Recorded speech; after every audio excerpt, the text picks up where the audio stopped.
Hello, hello, and welcome everybody. Welcome to day 18 of our 21-day journey together. My name is Prasad. I'm coming to you from London, UK, and I'm absolutely delighted to be here with you. A quick reminder as we begin, if you would like a review of what we've covered, you can watch the recordings on the website. There will be a link for you to click towards the end of the program. So, yesterday, we focused on the Sahasrara Chakra. Today, could we have the slide for today? Today, the theme is meditation is a state of mental silence. So, we start with a presentation from Professor Katja Rubia on the effects of mental silence on the brain and mental health. Then, we will be joined by Dr. Preeti Vastava, who will take us into meditation using the fundamental mantra Aum. After that, we will expand our meditation with some instrumental music, which will be followed by a talk of Shumatiji. Then we have a special request for you. Yes, we would like to invite you to share your experience of the course so far. So you'll get a chance to do that before the program finishes. So we look forward to hearing from you. All sessions are recorded. Sahaja Yoga is completely free. You just have to keep an open mind and enjoy. Could I please introduce our presenters to the panel? Professor Katja and Dr. Preeti. Hello, my name is Katja. It's a pleasure to be here, and I will show you the effects of the state of mental silence on the brain and on mental health. Thank you. Hi, I'm Dr. Preeti Vastava. I've been practicing Sahaja Yoga since last 20 years. I live in West Midland, and I'm truly honored and delighted to be here this evening, and very much looking forward for a blissful evening and a deep meditation with all of you. Okay. Thank you, Preeti. So over to you, Katja. Yes, can I have the slide, please? Yes, so what I will do is, first of all, I'm a professor of neuroscience, and myself and also other groups have done a lot of research on the effects of meditation on the brain and mental health. And I will tell you a little bit about these findings. So you can see there is, in fact, some brain basis to meditation. So meditation, can I have the next slide, please? Meditation essentially is defined by Patanjali as the cessation of thought. So that's the ultimate goal, is to achieve the state where you empty your mind of all thoughts, where you achieve the state where you're pure consciousness, pure attention, without the content of the thoughts. And this state is a state of peacefulness and of joy. And it's like the ripples of your thoughts, like if you imagine in a lake, once they're all calm and the lake is calm, that's how you feel when you achieve the state of thoughtless awareness. It's always a state of joyfulness. And this state in Sanskrit is called Satchit Ananda. Satchit Ananda means being pure attention and pure joy. And can I have the next slide, please? It is very interesting that brain imaging studies have indeed found that meditation, in Sahaja Yoga meditation, in this case, has been associated with the activation and larger structure in the brain of these areas of emotion processing, especially emotion control, and of attention control. So on the right side, you see this inferior frontal cortex. This is an area which is very important for attention. And on the left side, you see the limbic system, which is regulating our emotions. So can I have the next slide, please? So for example, we did a study on the left side. If you look at the left side, we put people who have been meditating between 5 and 28 years. We put them in an MRI scanner, and then we looked at what areas of the brain are activated when you meditate. So the deeper the people went into the state of mental silence, the stronger the state of mental silence, the less the activity of the brain, and the more it became focused on this right inferior frontal cortex, which is here on the left slide and the lower one. Now, very interesting, another study in Bocconi University, they told people who had never meditated before, like you, if you've done this course, so they gave them 4 weeks of Sahaja Yoga meditation. And after only 4 weeks, the same area, so this right infrafrontal cortex, was increased in activity after 4 weeks of meditation. And furthermore, this area was enlarged in structure. So the structure of the brain is the hardware, the activity is the software. So the areas, if you use areas a lot, they become larger. And that's a good thing, because larger gray matter, especially in areas of attention or emotion processing, it's a very positive thing, because people who have problems with mental health have smaller gray matter area in these regions because they use them less, because they have less emotion control and less ability to concentrate and to control their attention. Can I have the next slide, please? So this is, again, those people who have meditated between 5 and 28 years. So there's long established Sahaja Yoga meditators, and I was one of them. And what we found, in fact, that overall, the meditators have larger gray matter. So the gray matter, the neurons, the structure of the brain, and that was 7% larger. This is very large. If to put it into perspective, people who have mental health problems have smaller gray matter, and it's between 2 or 3%. So people with schizophrenia have differences of 2 or 3%, or people with ADHD or people with depression have small changes. But 7% is really a lot. And this is also the largest changes which I've ever observed in any meditation. There's no other meditation technique which shows such large changes in the gray matter. And as I said, larger gray matter is, especially in areas which we found, which you see here in the orbitofrontal cortex, and areas of emotion control, areas of empathy. And if you look down again, we have this infrafrontal cortex, this area of attention.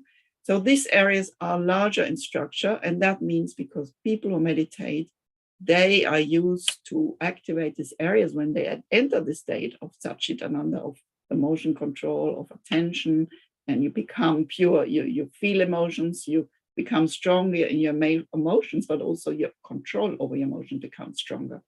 And we know that people who meditate are more detached and more resilient to negative emotions. They're more better able to cope with negative emotions. And of course, meditation is a very potent attention training, because you concentrate, you try to reduce your thoughts. It's a very good attention training. Can I have the next slide, please? So this is another area, the anterior cingulate, which is important for motion control and attention control. And this area was directly related to the subjective perception of mental silence. So the people who had more frequently the state of mental silence had larger structure in this region. And or even those people who meditated for only 4 weeks, they had larger activation in the same area.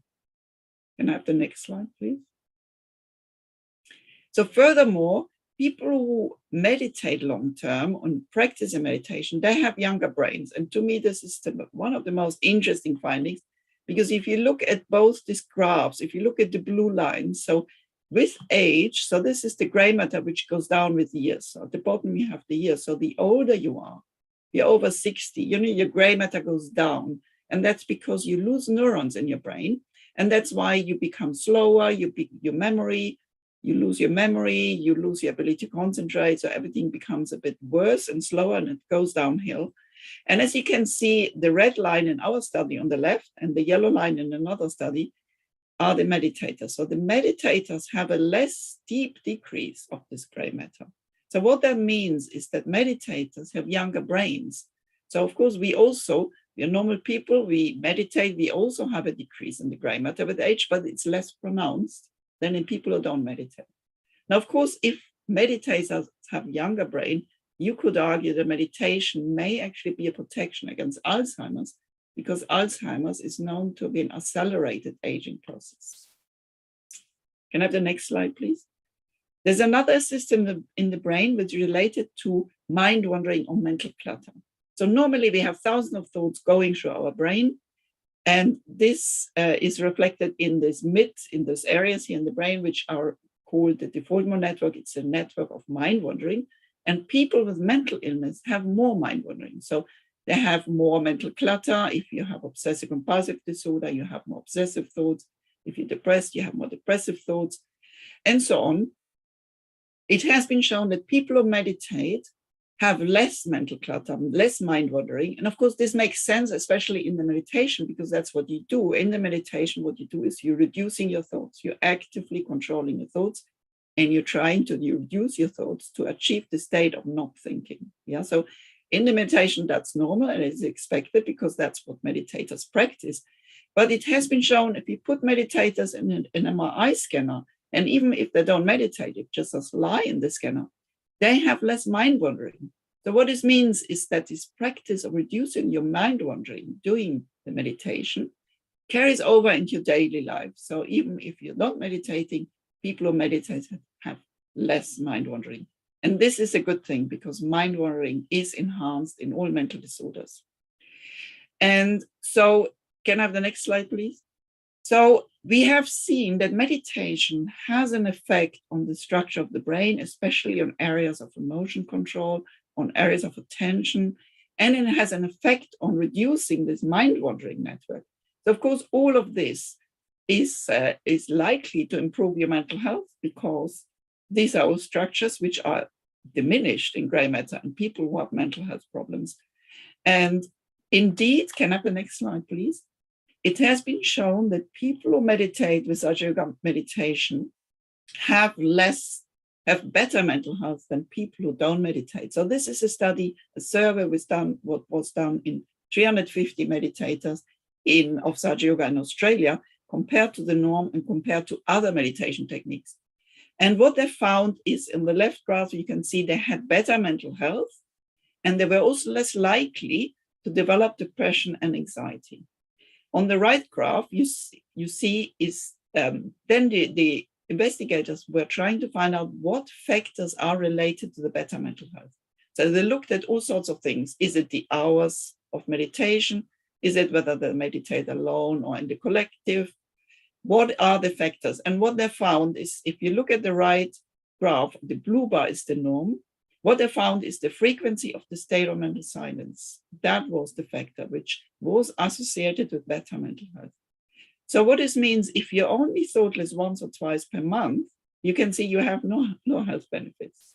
But if you become thoughtless once or twice per week, and if you become thoughtless once or twice per day, or even several times per day, then you have this amazing mental health benefits. And of course, the more often you achieve the mental silent state, the better your mental health. Can I have the next slide, please?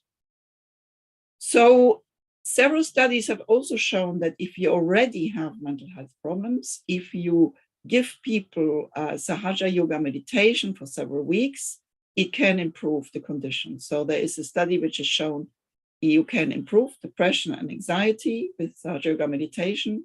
There are several studies who found that anxiety is reduced with meditation, work stress is reduced, and we've done a study on ADHD where we found that inattention and hyperactivity in children is reduced after 6 weeks of meditation. Can I have the next slide, please? So just to conclude, we have seen that meditation has indeed an effect on the brain. It increases the activity and the structure of areas which are important for emotion control. And of course, this is likely to be related to the fact that studies have also shown that people who meditate are more resilient, they have better emotion control, and we become, in meditation, we notice become more detached, and we become more able to cope with negative emotions, and we are less reactive. So we're reacting less in an emotional way. It's a bit calmer and more controlled. And furthermore, the attention becomes better, because I believe meditation is an amazing attention training. So meditators in general have been shown to have better attention, and this is reflected in the brain. Also, meditation is associated with less age-related decline. So meditators have younger brains, which is, of course, a very good thing. Who doesn't want to have a younger brain? Now, meditators also have better ability to switch off their mind wandering doing the meditation, but also when they're not meditating. So even in your daily life, you have less mental clutter. If you meditate regularly, you have less mind wandering. And this is a good thing. It's a relaxing thing, because having too many, racing thoughts going through your head, which you can't control, is not a good thing for your mental health status. So meditation has also shown, as I said, effects on mental health. People who meditate have better mental health.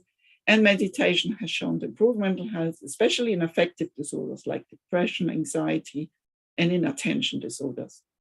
But I've also shown you that the state of mental silence, achieving this state of mental silence, is key and has been associated with the effects on the brain structure and the effects on the mental health. So the state of Satchit Ananda.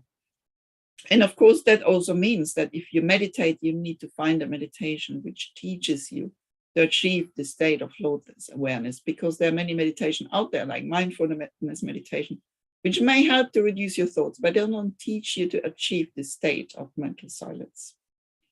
And if you want to know more, in the bottom you have a webpage. There's a bit more details about the studies, and there are also other studies on physical health, like asthma or epilepsy and so on, which you can look up. And that is all. Thank you very much.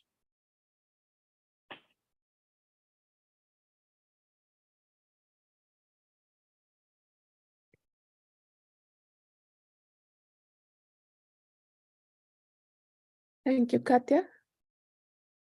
That was... And yeah, sorry, I forgot. So the next speaker is, the next session actually is the most important one, because Sahaja Yoga is all about your experience. It's not so much about the theory, it's all about the experience. So Dr. Priti will now guide us through a meditation using the Om, which is a very, very powerful mantra.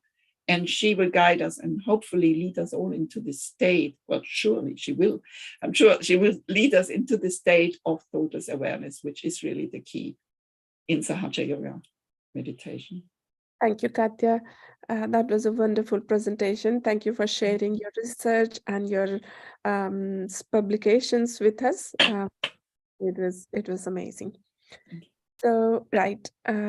Now, can we have the first slide, please? We're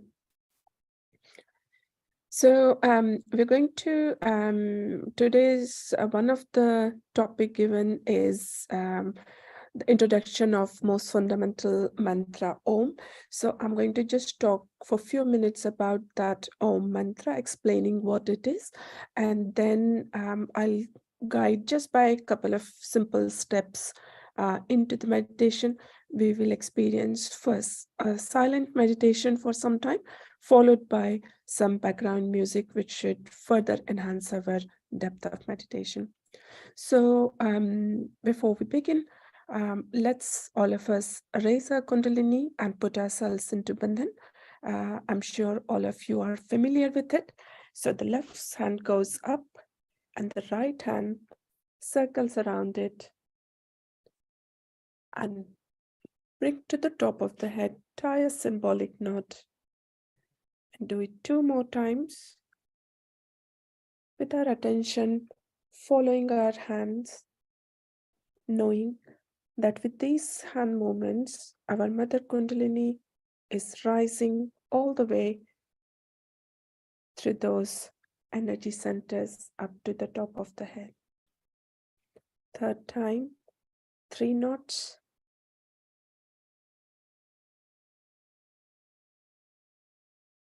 And then creating a band of positive vibrations using our right hand, left hand kept open, right hand from the level of left hip all the way to the right and back.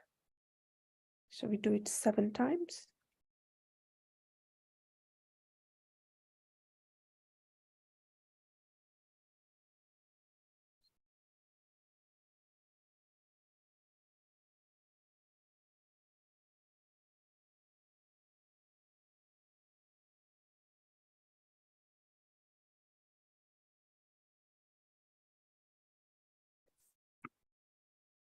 Right.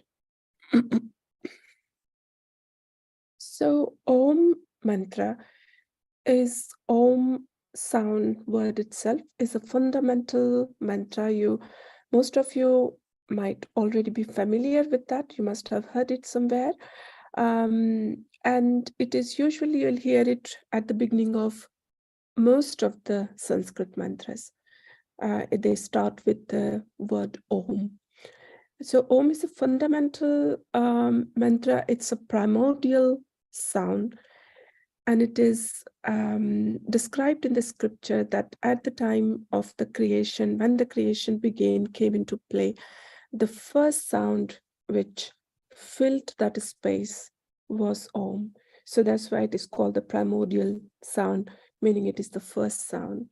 So that moment when the creation came into play, the whole creation was filled with that auspiciousness, that purity, and that purity and auspiciousness and that sound is Om.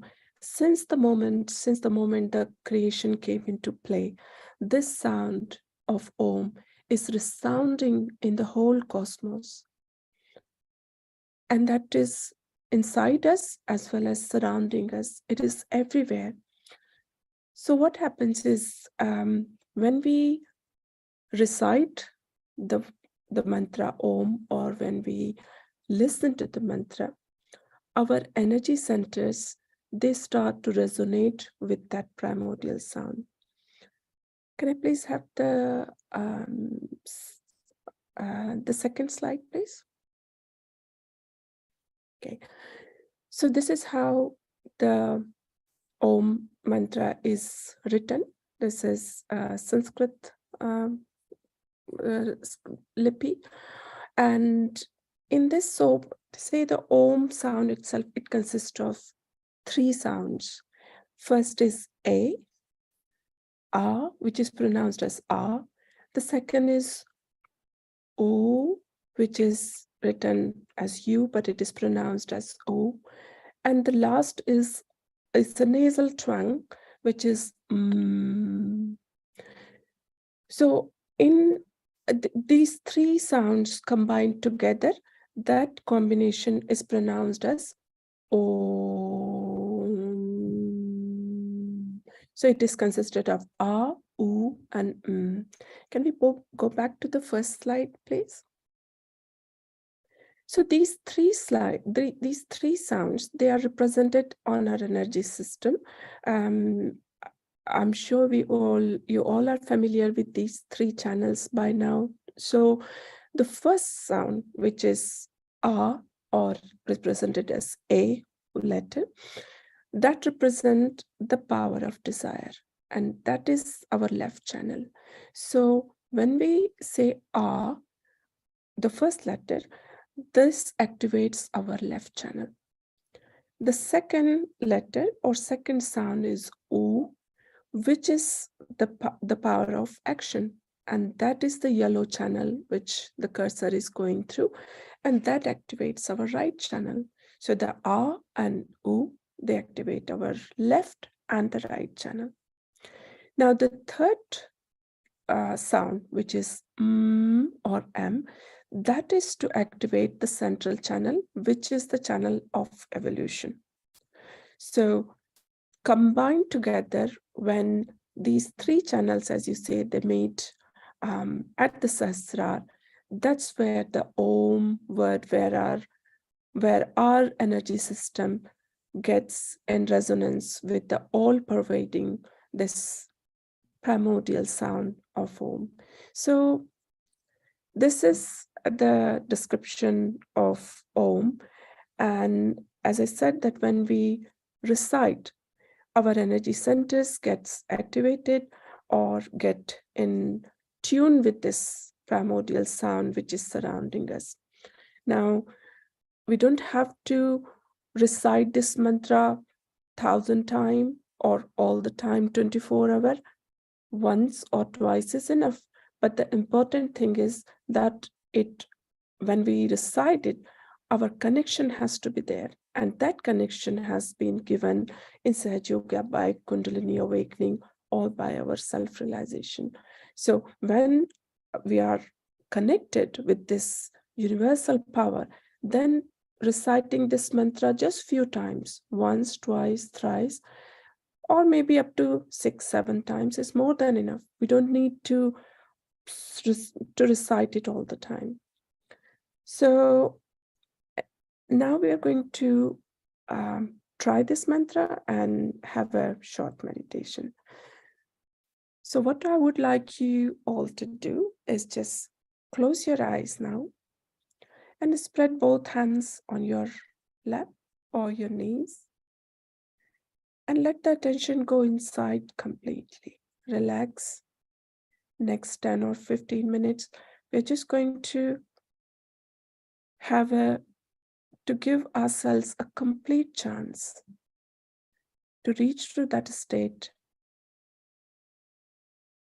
of mental silence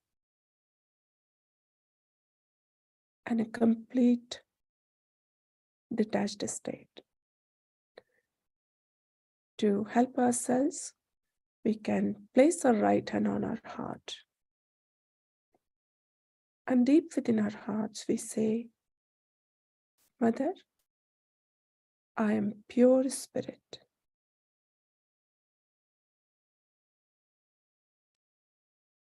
I'm not this body sitting here, which is aging every second. I'm not this mind which wanders around. But I'm pure and eternal spirit.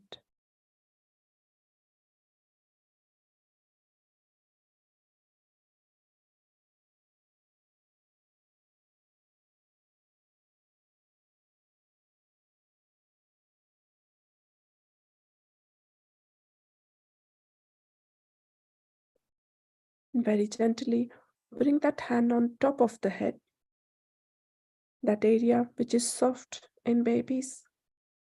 Press your center of the palm firmly there. Humbly say, Mother, please give me a deep meditation.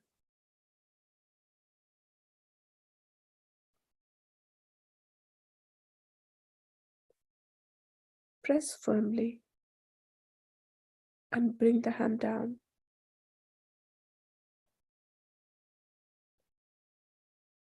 Now let the attention be on top of the head.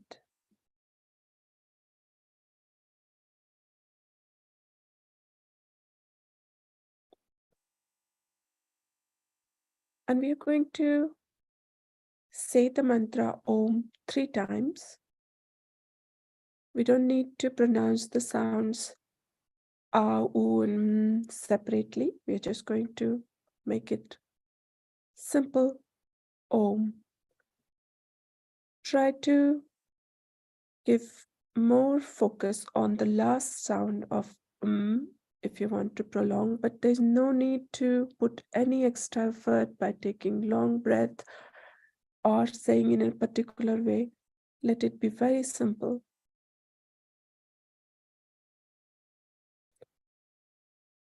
And as we say Om, remember the explanation that all our channels, the 3 channels gets activated. Our energy centers start to resonate with that energy, that higher power. And when we finish that mantra, our attention should be on Sahasrara Chakra, which is the top of the head.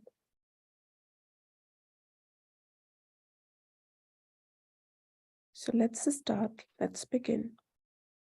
We're going to say it 3 times.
So continue to maintain this beautiful state where there are no thoughts.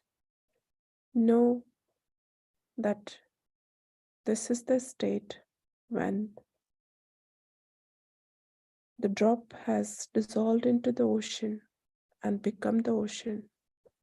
So try not to have any thought distract you from this beautiful state. These are precious moments. And we are going to go further deeper and deeper into our own being. Carry on, keep the attention on top of the head while we play some gentle music in the background, which will further enhance our meditative state.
So keep on this, maintain that state of silence. Keep the attention gently on Sasar chakra on top of the head. In just few seconds or a minute, we are going to watch a video by Shri Mataji, the founder of Sage Yoga Meditation, and the video is on the topic that the mind is a myth. So it's a very interesting, very fundamental concept. So let's enjoy watching the video, but remember to keep the attention on top of the head and maintain that meditative state. Can we have the video, please? The mind about which we speak and depend upon is a myth. There's nothing like mind. Brain is reality, not the mind. Mind is created by us reacting to outside. Either we react to conditionings or to our ego. Thus this mind is created like bubbles on the ocean of reality. But that's not reality. With this mind, whatever we decide, we know is very limited, elusive, and sometimes shocking. The mind always moves in a linear direction. And because there's no reality in it, it recoils and boomerangs. Thus, all the enterprises, all the projections so far we have done, it seems, come back to us. Whatever they discover comes back to us as a big destructive power or a very big shock. So one has to decide what to do, how to be out of this trap of our mind. Kundalini is the solution. When she is awakened, she takes you. With that awakening, she takes you beyond your mind. The first thing is to go beyond your mind. With mind, you will do many things, but it will not be satisfying. It will be not a solution. It will not help. And when we start depending too much on our mind, we develop all kinds of physical, mental, emotional problems. Now the latest is the stress. Stress, and this stress has no solution, they say. But in Sage Yoga, we find the solution by crossing over this mind. It's like a barrier for our advancement. So, when you get your realization, you must understand that your Kundalini has taken your attention beyond the mind. Now, this reaction to outside has come because we human beings have a prism-like brain, or we can say prism-like skull. And when the energy passes into it, I have explained it in my books, it goes into bifurcations, or you can say refractions, by which our attention goes out and we react. If we react too much, then these bubbles create a very horrible mind which can lead to any kind of thing. It justifies itself, it pampers your ego. The ego and the conditioning that creates this mind start using, and this mind for the purpose of their fulfillment of their all the accumulation of ideas and thoughts which has no backing, which has no reality with it. It's like we make the computer. Ultimately we become slaves of the computer. We make the watches ourselves, and then we become slaves of the watches. That's how it dominates human beings. And when a person who has a very strong mind decides to destroy like Hitler did with some idea, he can go on destroying, which has a very far-fetched effect on our culture, on our spirituality. Now the first step is to become thoughtlessly aware, where you cross your mind. You go above your mind. Mind cannot affect you. This is the first stage, as we call it, thoughtless awareness. Second one is where you start seeing the working of this Paramachaitanya, of this all-pervading power, and you start becoming aware that there is a lot of truth in what Mataji says, that there is this power which works out many things. It works miraculously so many things for you. It gives you blessings, it guides you, it helps you. In so many ways it helps you. It gives you good health, good wealth, and also a very good society of very beautiful people in the collective. All that you can see clearly is happening here. Now this happening of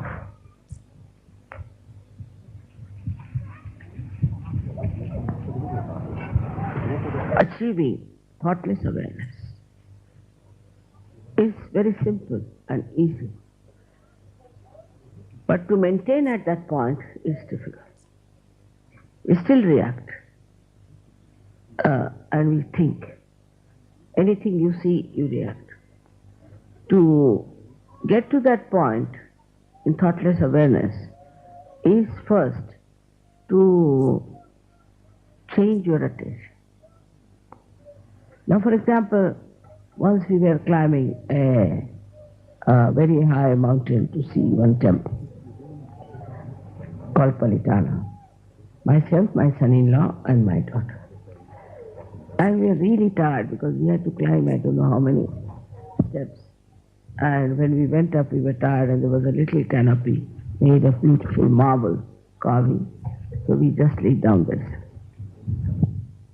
They were very tired, and they said, "What is this kind of a temple?" Grudging. While I looked up and I saw lots of beautiful elephants were carved. So I told my son-in-law, "Look at these elephants. They all have tails of different types." He said, "Mommy, we are all dying. How can you see the tails of elephants?" But if just to divert their attention from that tiredness, I told them that why not see these tails of the elephant, which is very different. So what happens that when you are putting your attention so much to outside all the time, then you must first of all also divert your attention. For example, you see these beautifully made things here. Your attention is something else. Just try to enjoy the beauty of that.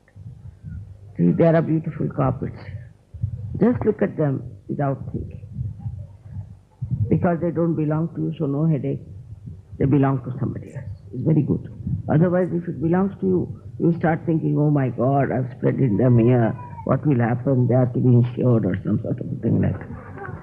That's common human reaction.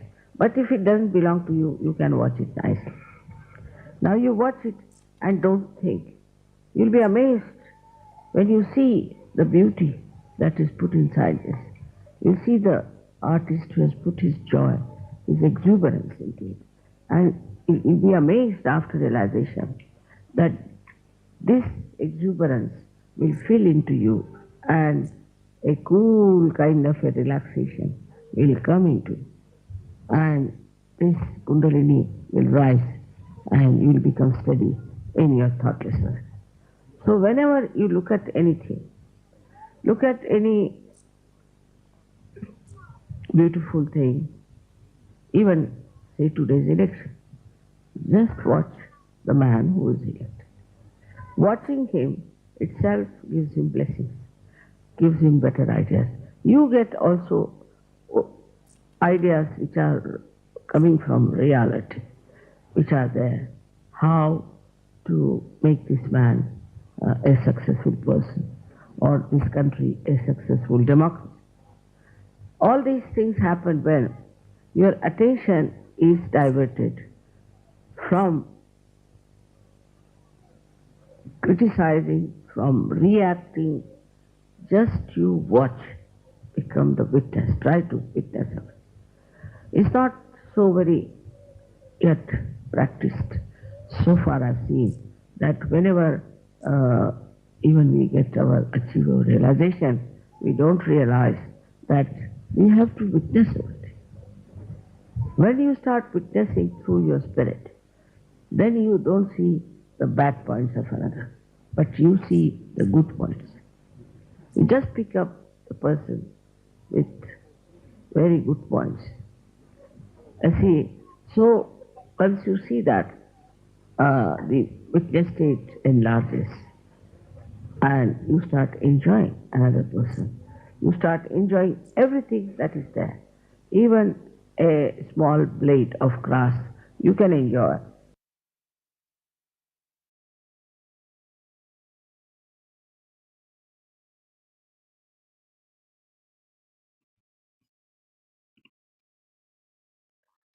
So let's just take a moment to absorb Shumataji's words.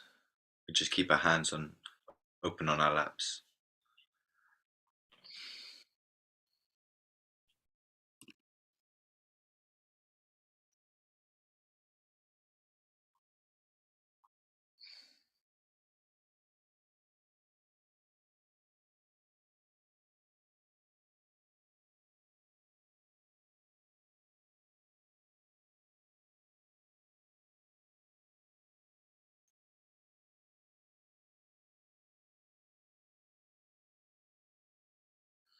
So we can slowly open our eyes and close the meditation by raising our kundalini and giving ourselves abundance. Most of us should be quite good at this, but I'll quickly show you. So we take our left hand, we rise it up and rotate our right hand round, raise it up to the top, and we tie one knot. And we do this again. We tie two knots. The third time, we tie three knots for the three channels. Now we make a rainbow around our body with our right hand, left side to the right and back again. That's one. We'll do this 7 times. 2, 3, 4, 5, 6, 7 for the 7 chakras. Then we can bring our hands together. Could I please have the next slide?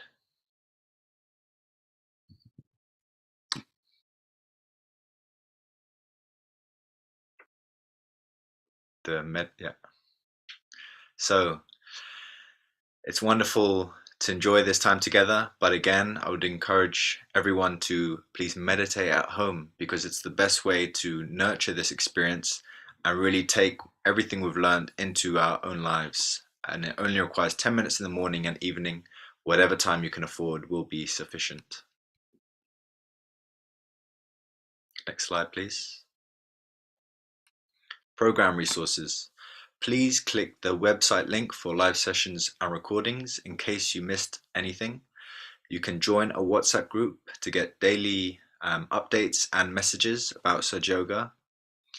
In the chat, we'll share some links that are PDF handouts for today's session. So please click on those and you'll be able to have a read over what we've gone through today. There was lots of really interesting knowledge from both Professor Katya and Dr. Priti that I'm sure we'll need another go over to really understand and absorb everything, and of course Shumataji's talks.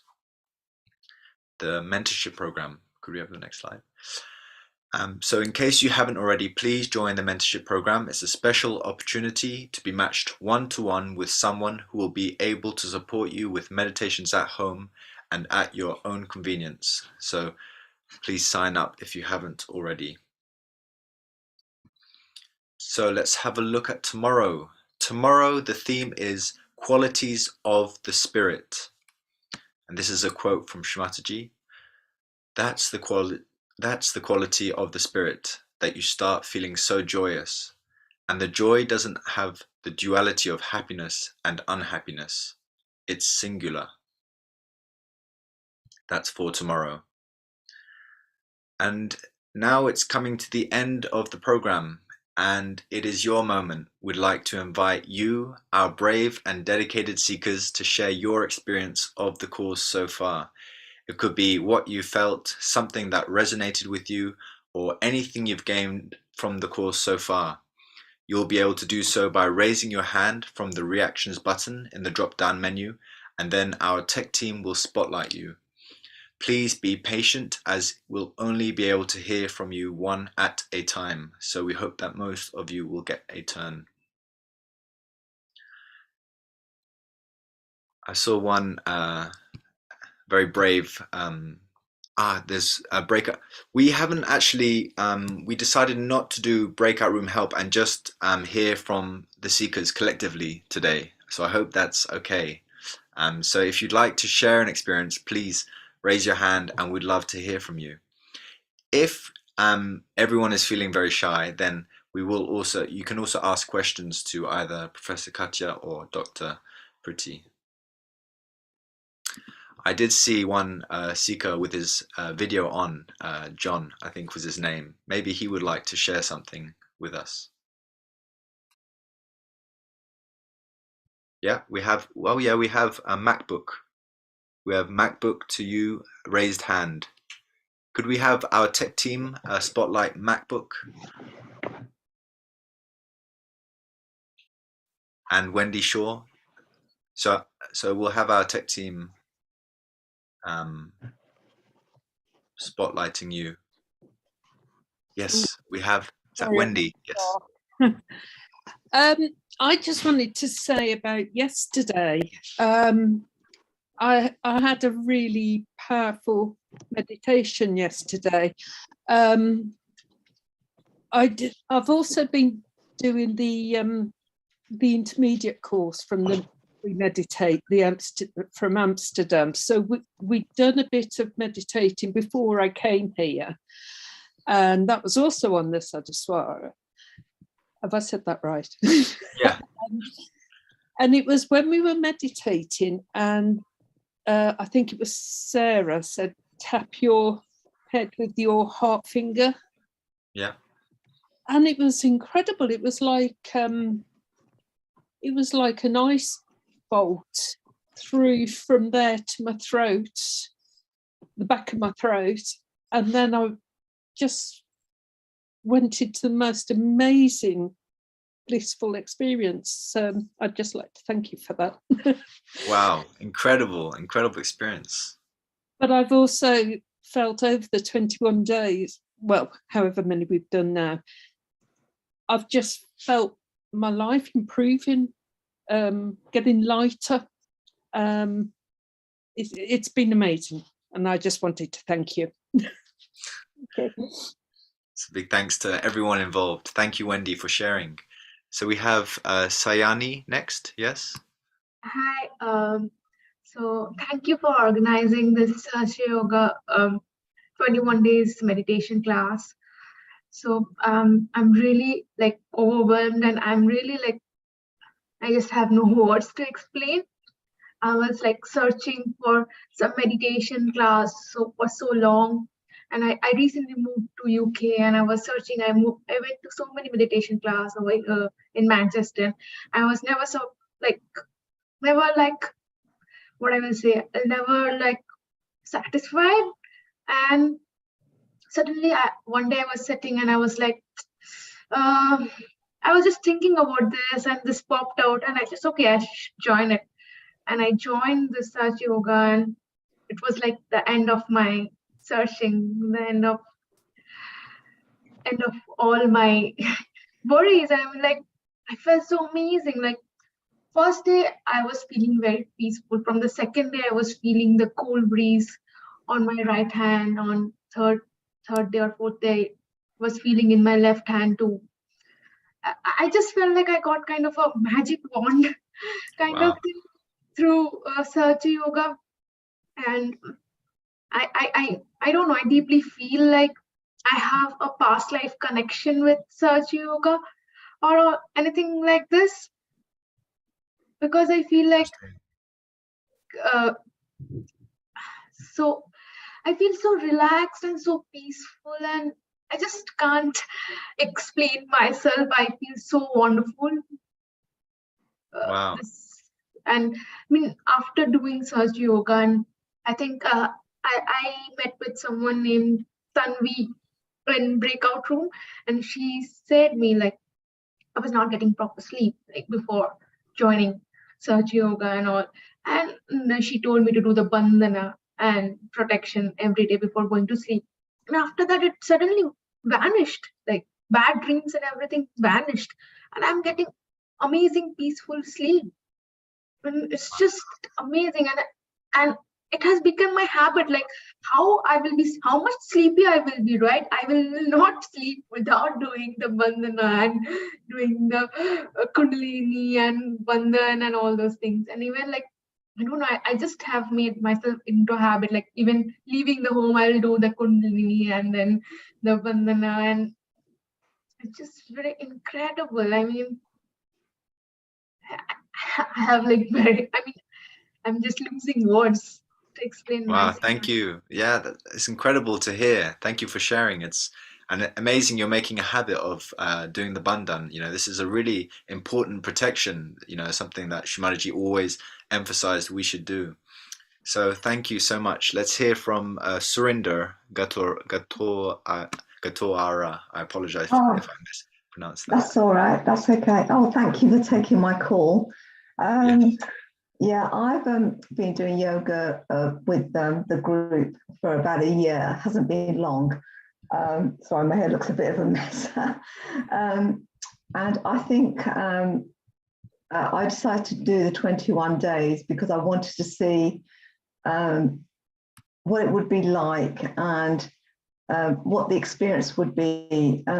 I've sort of felt like the sessions that I go to are good, but I wanted to see if there was something more that I could actually get from this 21 days. And, I have felt quite different in these 21 days, and I've done all the sessions, and I won't be able to do tomorrow because we're going out to a work do. So I do feel a bit guilty, but I will catch up on Thursday when I get back. So hopefully I'll do that, and then I'll join the Thursday one. But I know that where I'm going, I'll be thinking about, I could be doing yoga. But I do feel quite at peace, and I'm quite a good meditator anyway. I can sit down for quite a long time. But the only thing I didn't know was about Sahaja Yoga before. I just thought meditation was just like sitting down and just being, in silence and quiet. But I think this is slightly different. This is a lot different. And, I think it's given me a different perspective about yoga in general. And I do feel a lot relaxed. What I did find that when I'm doing the sessions, I do tend to start yawning. I don't know whether that's something that's happening to me or whether I'm tired. I feel a bit rude actually, but maybe it's just something that's happening to me that I'm yawning. Maybe it's something that's coming out. I don't know. But I think the question I wanted to ask was, you've done the 21 day, well, when the 21 days finish, although I still do my sessions, my weekly sessions, but would, if I was just to like go, watch the videos again and just do whichever ones I wanted, would it matter what day I did any of them, or can you just, say, oh, today I fancy doing this one, or just do them as in when you feel, they're for you? Yeah, absolutely. Yeah, choose whichever one you feel is appropriate in that moment. There's no formal way that you have to go through them again. You can, you feel like, okay, I could nourish the heart today. So you watch the recording that was based on the heart chakra, for example. Absolutely. Yeah, I think the I'd have to emphasis. remember where they are actually. Just on the website. If you go on the website, if you click on the Yeah. website link, it'll have everything for you there. Okay. Yeah, so Okay. there should be lots of links for that. And The other thing I was going to ask, when you do the foot soak, do you still have to do the raising of the Kundalini when you're doing the foot soak, or can you just do the foot soak and just sit in silence for 5 minutes or however long? Or I mean, we always raise the Kundalini and give ourselves abundance before we do meditation in any form, whether it's foot soak or any technique we're trying. that's probably mine actually. I think there's something wrong with mine. Okay. I know it. I'll just quickly, basically, yes, we do raise the Kundalini and give ourselves abundance before and after the foot soak. It's to raise the attention to the Sahasrara Yeah. before we begin the meditation. So it's, yeah. So, when I do the foot soak, do I, can I just sit, with, I know we've done the foot soak. Is it just sit there in silence, or can you, what is it I, should do when I'm doing a foot soak?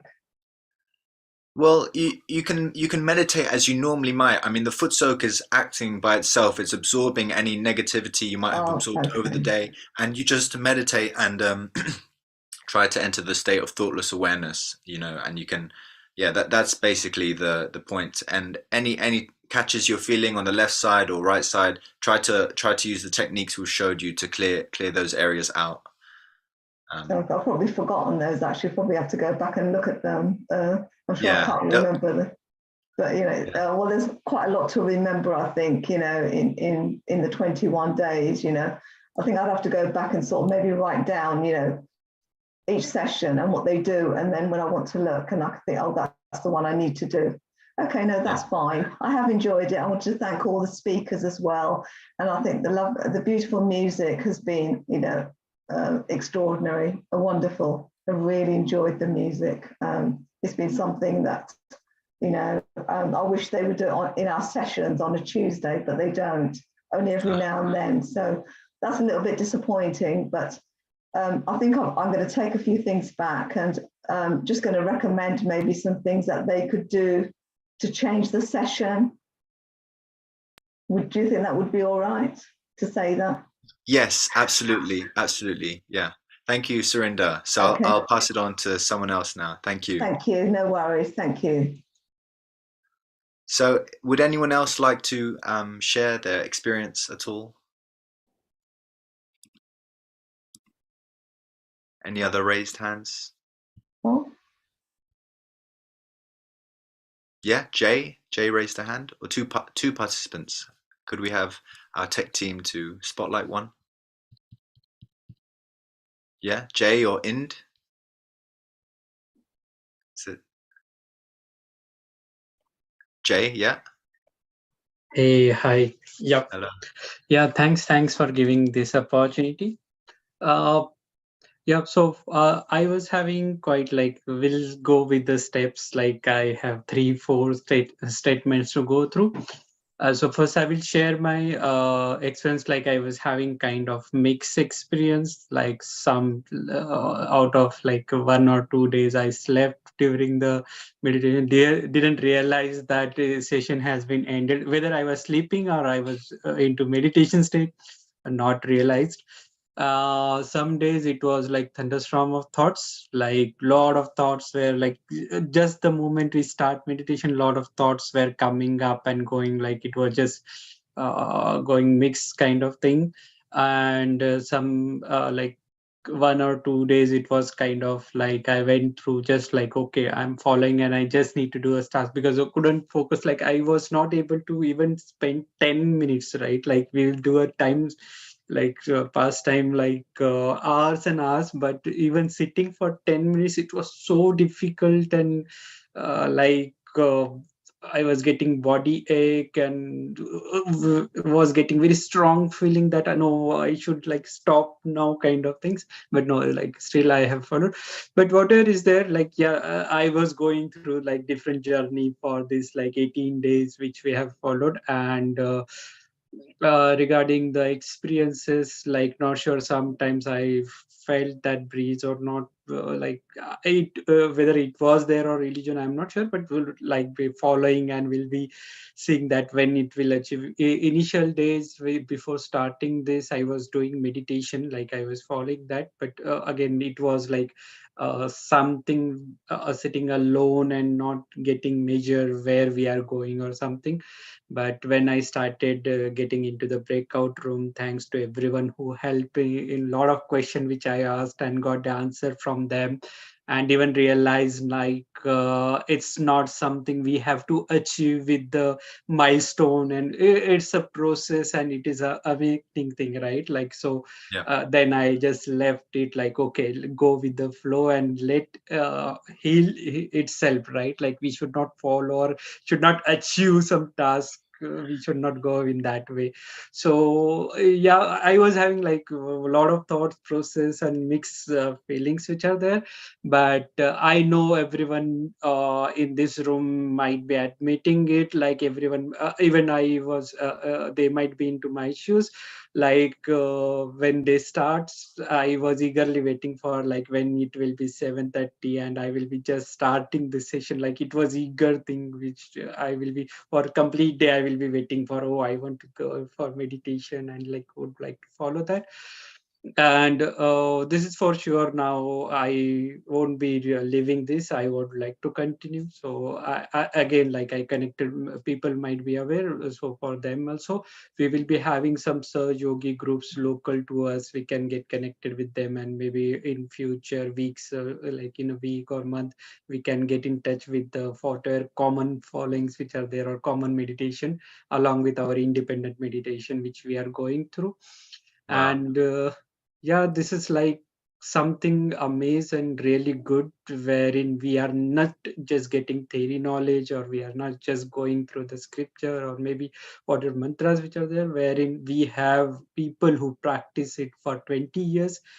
Sometimes it feels very bad, like I wasted 20 years or 15 years of my life not doing it. But there is always positive side. At least I got something now and I can start. So that is really good part of this. Like when we get a chance now, it's in our hand not to leave this and just go along with the flow and try to get the final state which the experience people are sharing. Definitely, if these many people knows it and they experienced it for 15-20 years, it's not like something which someone is cooking out of their thoughts and just giving it to you, right? There are Yes. examples Yes. which we can see. So yeah, this Thank was you. really great. Thanks for all your efforts. Thank you to everyone involved. Thank you to the mentors. They've been a huge help, and to all the Sajogis involved in the breakout rooms. And I loved what you said about letting it heal yourself, not trying too hard. So thank you very much, Jay. Would Ind like to share something?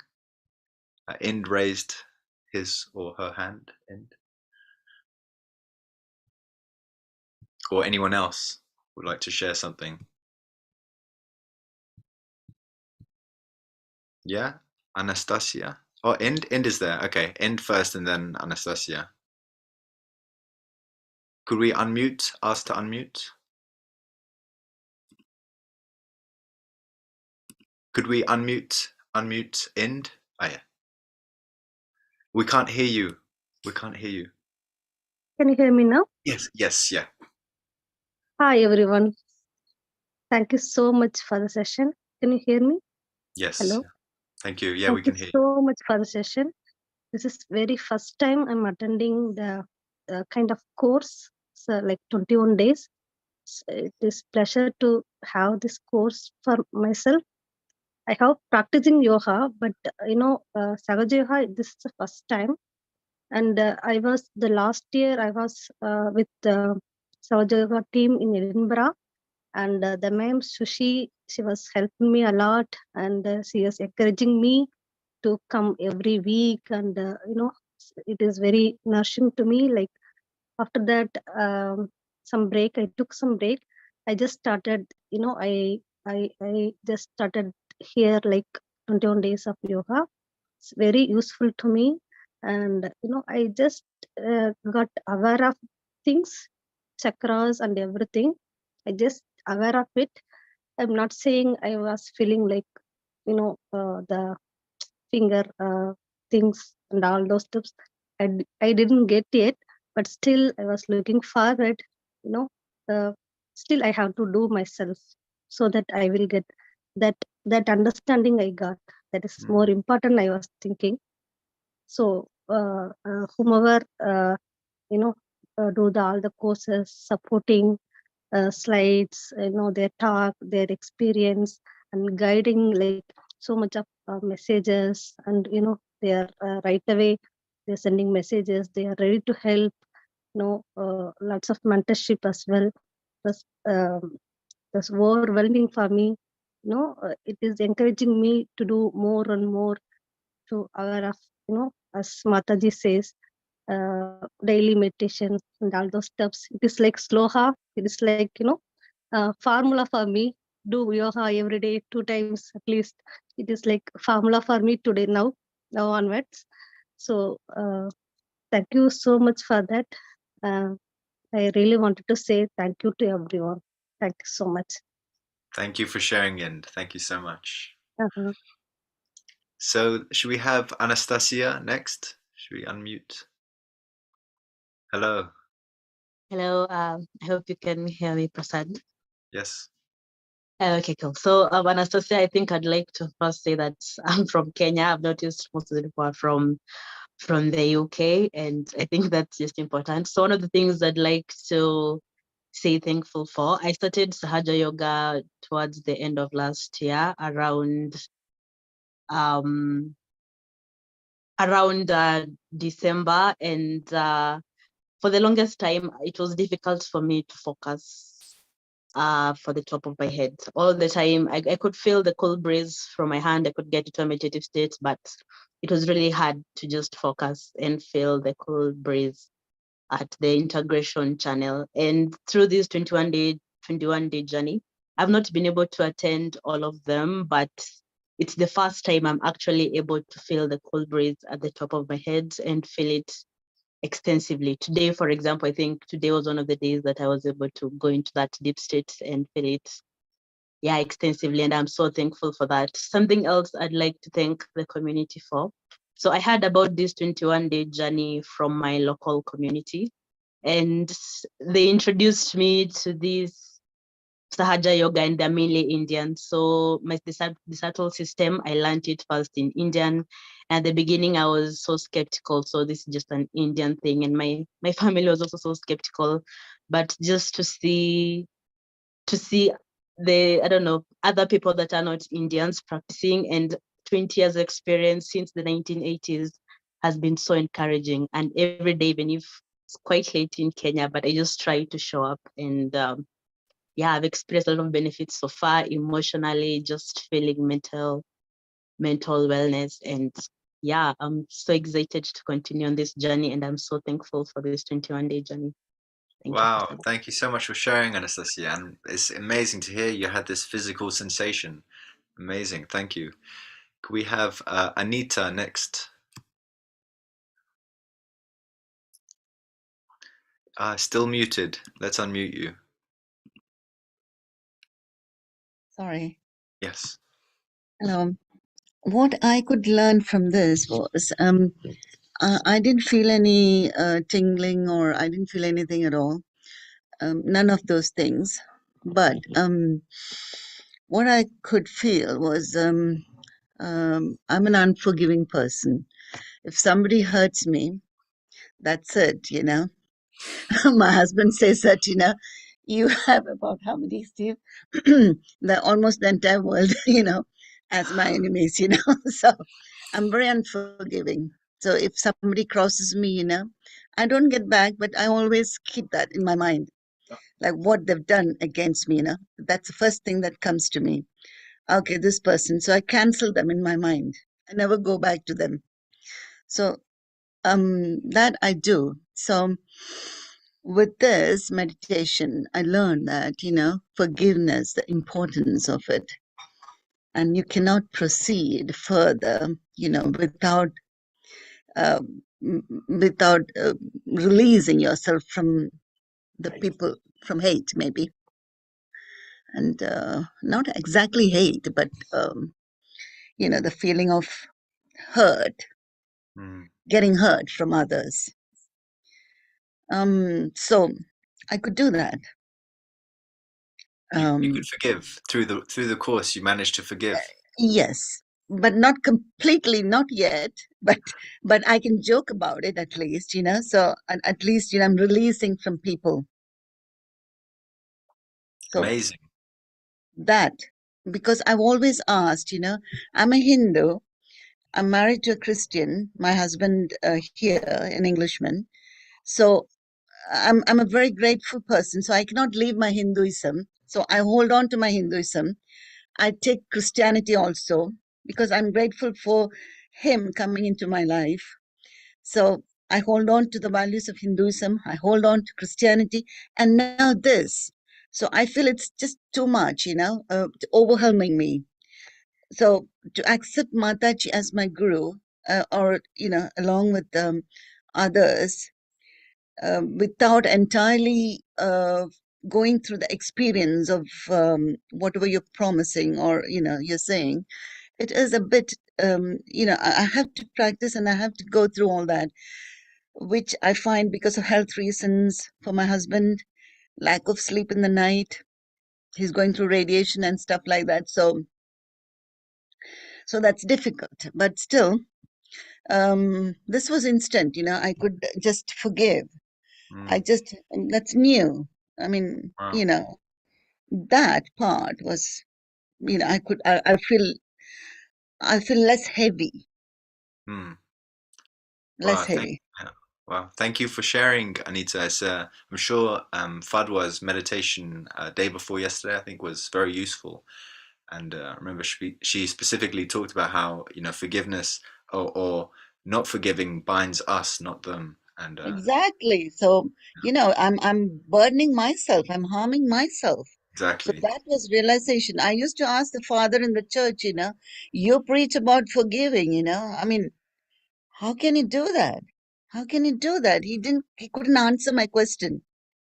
I mean, the Lord says that you have to forgive. I said, I can't forgive. I'm sorry. I'm being honest. I can't. But this is harming myself. I just let go of everything, you know. I mean, you understand. So Brilliant. I'm just holding myself back. Only we can let people out of the boxes we put them in. Yes, indeed. Thank you. All right, I'll let someone else have a turn. Okay. Thank you so much for Thank you sharing. very much. Thank you, Prasad. Thank you. Would anyone else like to share their experience at all?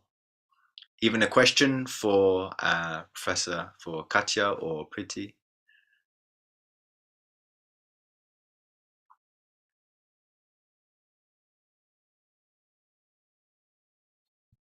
No hands raised.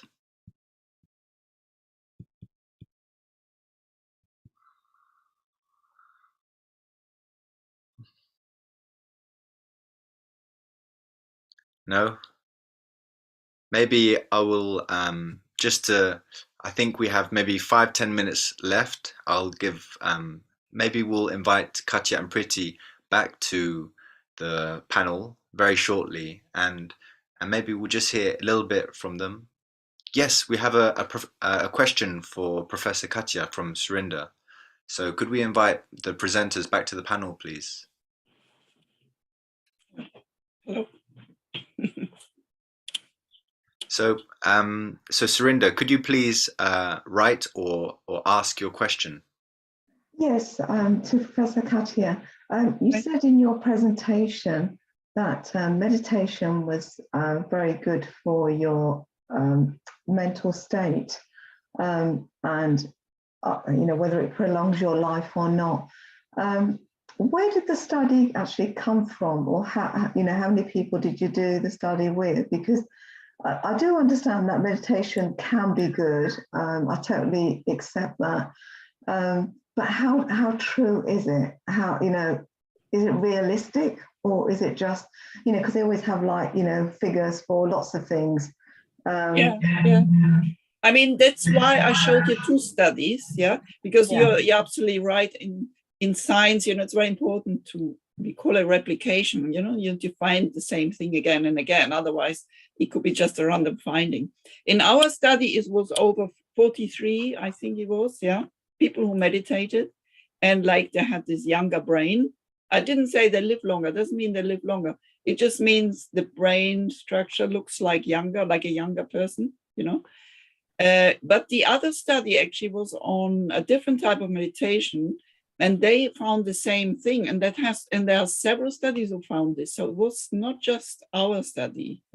So several studies have found that meditation leads to younger, or seems to be associated with younger brains. And the other study, in fact, it wasn't even such yoga meditation. They found they were like 7 years younger compared to, normal people. So there are several studies who find that. And it is an interesting finding. But what is for sure is like lots of studies have found that if you meditate, you grow the areas, there are for attention, emotional control. That has been found in Sahaja Yoga, the biggest changes, but in other meditations, they also find it. And we know that in general, in neuroscience, we know that if you use the brain for certain function, like pianists have bigger finger representation areas because they play the piano and so on, and so if you use the brain and you meditate every day, of course, you practice your attention skills, and that has a reflection on those areas of the brain, which mediate attention or emotion processing. So the brain does change with meditation, and that's been found a lot in many studies. It's not just ours. Okay, that's interesting. And I'm sure it does. I think a lot of our mind, the state of our mind is a lot to do with ourselves as well. As well as meditation, but I think it's how we control our mind as well. Yes, absolutely. But this is exactly the thing, because it has also been shown, treatments like cognitive behavioral therapy, which you use for depression, which is aimed to, bring your thought processes from negative thoughts to more positive thoughts. That also leads to changes in the brain. So anything you do leads to changes in the brain. The brain is the other side of the coin in a way. So if you do anything, you meditate every day, you will have a change of your brain. And it is a positive change. We never found any negative changes. That's a good thing.